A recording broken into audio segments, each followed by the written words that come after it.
Hello అండి, అందరికీ నమస్తే, గుడ్ మార్నింగ్. సో ఈరోజు ఆంధ్రజ్యోతి ఈనాడు పేపర్లో వచ్చే ముఖ్యమైన అంశాలు చూసి ఒక 10 నిమిషాల పాటు చర్చించుకుందాం. సో వీడియో చివరి వరకు అయితే చూడడానికి ప్రయత్నం చేయండి. అట్లాగే లైక్ చేసి సబ్స్క్రైబ్ చేసుకోండి. మీలో ఎంతమందికి ఆంధ్రజ్యోతి పేపర్ అంటే ఇష్టమో ఖచ్చితంగా లైక్ చేయండి.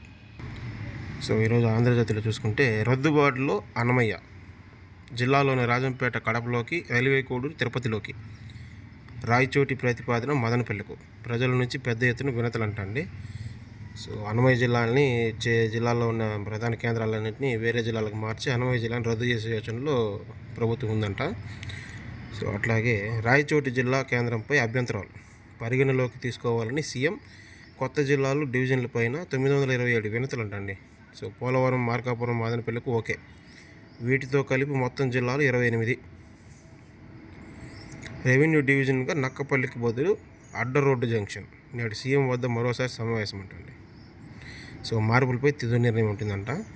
సో జిల్లాల పునర్వ్యవస్థీకరణ ప్రక్రియలో ఊహించని పరిణామం తెరపైకి వచ్చింది. ప్రస్తుతం 26 జిల్లాల్లో ఒకటైన అన్నమయ్య రద్దుబాటులోకి వస్తుందంట. జిల్లాల పునర్వ్యవస్థీకరణ ప్రక్రియలో ఊహించని పరిణామం తెరపైకి వచ్చింది. ప్రస్తుతం 26 జిల్లాల్లో ఒకటైన అన్నమయ్య జిల్లా రద్దుబాటులోకి వస్తుందంట. ప్రజల నుంచి వస్తున్న వినతులు, నిరసనలు, అభ్యంతరాలు పరిగణలోకి తీసుకుంటున్న ప్రభుత్వం అన్నమయ్య జిల్లాను రద్దుల పద్ధతిలోకి తీసుకురావాలని కోరుకుంటుంది. సో కొత్త జిల్లాలు, డివిజన్ల ఏర్పాటుపై జారీ చేసిన ప్రాథమిక నోటిఫికేషన్ల గడుపు ముగిసిన నేపథ్యంలో శనివారం ముఖ్యమంత్రి చంద్రబాబు నాయుడు కీలక సమావేశం నిర్వహించి మంత్రివర్గ ఉపసంఘానికి నేతృత్వం వహిస్తున్న రెవెన్యూ మంత్రి అనగాని సత్యప్రసాద్, పురపాలక శాఖ మంత్రి నారాయణ, హోంమంత్రి Anitha, revenue special CS G Sai Prasad, CCLA G Jayalakshmi తదితరులు ఈ సమావేశంలో పాల్గొన్నారంటండి. సో అన్నమయ్య జిల్లాని లేకుండా చేద్దామనుకుంటున్నారంట. తూర్పులో రపారప, జగన్ ఫ్లెక్సీ వద్ద మేకపోతు తల్లానికి ఉన్మాదం, 2029లో జాతర అంటూ శివాలు. సో నాటుసారా తాగుతూ వీరంగం, 7 అరెస్టు, పరారీలో ఒకడు, నిందితులను రోడ్డుపై నడిపించిన పోలీసులు. రపారప అంటే ఇటు కటకటాలే, హోంమంత్రి అనిత అంటండి. సో నల్లజర్లలో మేక తల నరికి హల్చల్ చేసిన వారిని రోడ్డుపై నడుచుకుంటూ తీసుకువెళ్తున్న పోలీసులు అని చెప్పేసి ఈ బ్యానర్ వార్త రాశారనమాట. A1గా అల్లు అర్జున్ అంటండి. సంధ్యా థియేటర్లో తొక్కిసలాట ఘటనపై పోలీసుల ఛార్జ్షీట్. యాజమాన్యం నిర్లక్ష్యం, అల్లు అర్జున్ రాకతోనే ఘటన. A1, A2గా థియేటర్ యాజమాన్యం నిర్వాహకులంట. మరణం సంభవించే అవకాశం ఉందని తెలిసి వెళ్ళారని చెప్పేసి ఆరోపణలు ఉన్నాయంట అల్లు అర్జున్ గారి పైన. సో IPC 304(2) కింద అభియోగాలంటండి. సో పుష్ప 2 గురించి ఆ రోజు సినిమాలో బెనిఫిట్ షోలు వేశారు కదా, ప్రీమియర్ షోలో. సో వాటి వల్ల జరిగిందంట.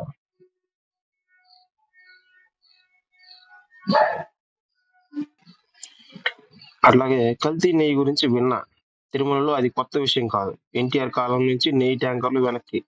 టీటీడీ మాజీ చైర్మన్ భూమన కరుణాకర్ రెడ్డి వ్యాఖ్యలంటాన్ని. నెయ్యి నాణ్యత కొనుగోలు కమిటీ సభ్యునిగా తీసుకున్న చర్యలేమిటి? ప్రశ్నలు, పలు ప్రశ్నలకు తెలియదంటూ భూమన జవాబు. తిరుపతిలో 2 గంటల పాటు ప్రశ్నించే సిట్ అంటండి. సో రాష్ట్రాలపై ప్రత్యక్ష దాడి అంట. నరేగా రద్దు, రాష్ట్ర ప్రభుత్వ నిర్ణయాధికారాన్ని లాక్కోవడమే, పంచాయతీ వ్యవస్థను తీవ్రంగా బలహీనపరిచే కుట్ర. సో కార్మిక లోకానికి తీవ్ర నష్టం, ఫెడరల్ స్ఫూర్తికి విరుద్ధం. రామ్జీతో పేదలకు నష్టం, కార్పొరేట్లకు లాభం, రాహుల్ గాంధీ. సో జనవరి 5 నుంచి నరేగా బచావో అభియాన్ ఉద్యమం, సడక్ నుంచి సంస్థ వరకు ఖర్గే అంటండి. సో అట్లాగే ఈనాడులో చూసుకుంటే కూడా సర్దుబాటే మంత్రం అంటండి. మదనపల్లి జిల్లా ఏర్పాటులో అన్నమయ్య జిల్లాలో మిగిలేవి 3 నియోజకవర్గాలే. వైఎస్ఆర్ కడపలోకి రాజంపేట, తిరుపతిలోకి రైల్వే కోడూరు, మదనపల్లిలోకి రాయచోటి. సో అలా సర్దకపోతే నష్టం. సీఎం దృష్టికి తీసుకెళ్లిన అధికారులు, నేడు తుది నిర్ణయం అంటండి. NGనరేగా రద్దుపై ఆందోళన పదం.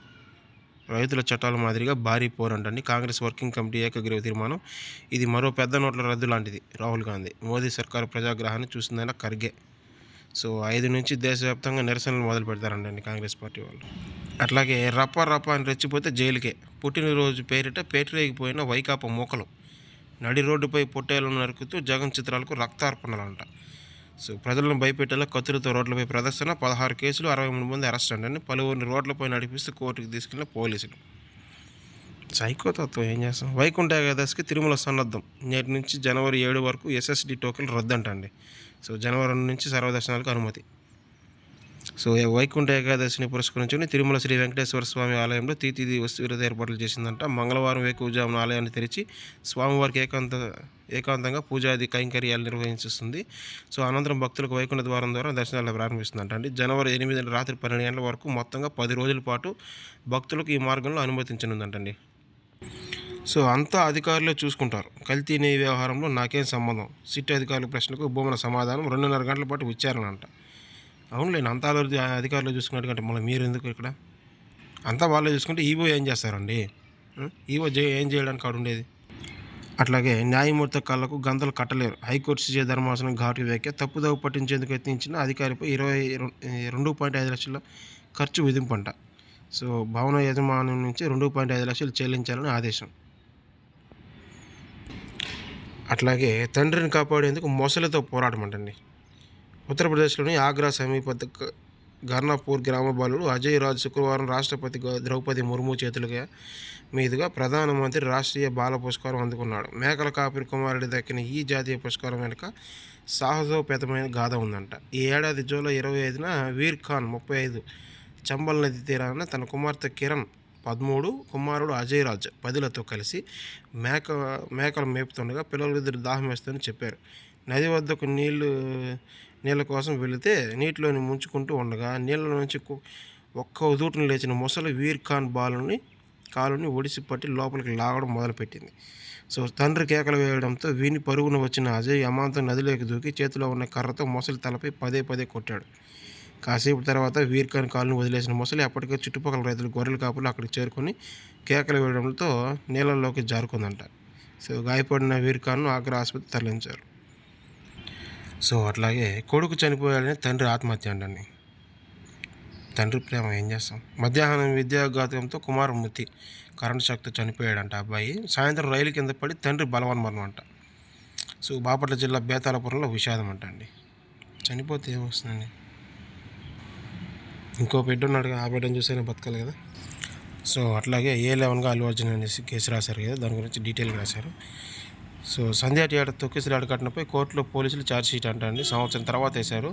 ఛార్జ్షీట్లో మొత్తం 23 మంది పేర్లు ఉండగా A11గా అల్లు అర్జున్ ఉన్నారంట. సో అవే అండి ఈరోజు 2 పత్రికల్లో వచ్చిన ముఖ్యమైన అంశాలు. సో వీడియో చివరి వరకు చూసిన ప్రతి ఒక్కరికి కూడా ధన్యవాదాలండి. సో లైక్ చేసి సబ్స్క్రైబ్ చేసుకోండి.